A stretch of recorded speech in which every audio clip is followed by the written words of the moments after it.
So what exactly is wholesaling? Before I tell you what it is, let me tell you what it is not.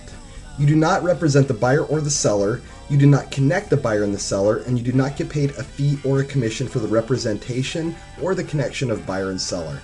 That means that you are not a bird dog and you are definitely not a real estate agent. What that also means is that it is 100% legal.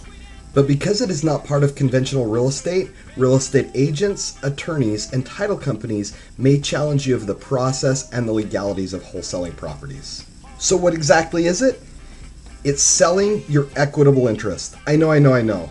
What the hell am I talking about? Stick with me for just a minute and I'll explain to you exactly what equitable interest is. In layman terms, equitable interest is the rights to ownership of the property, typically demonstrated in one of two different ways. Either a written instrument showing ownership of the property or a contract showing the rights to purchase a property. In a typical sale, if you want to sell your property, you use what we call a real estate purchase agreement. And in wholesaling, we sell the rights to purchase a property, or in other words, we sell the real estate purchase contract. Typically, we'll do it one of four different ways depending on how your company's structured, how the deal is structured, and who the seller is.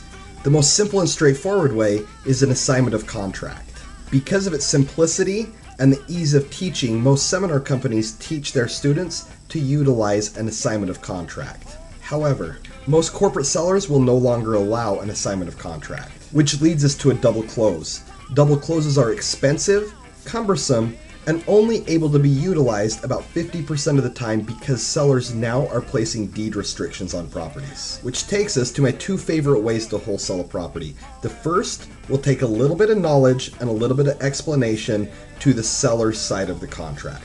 It will take place at the closing table through what is known as vesting or ownership of the property.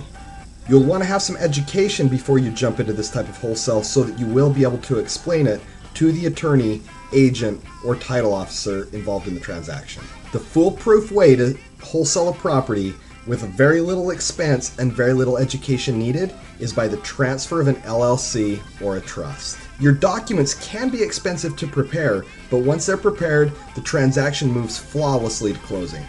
If you want to become a professional wholesaler, subscribe below, get all the documentation and the education necessary to effectively and efficiently start wholesaling properties and making money now.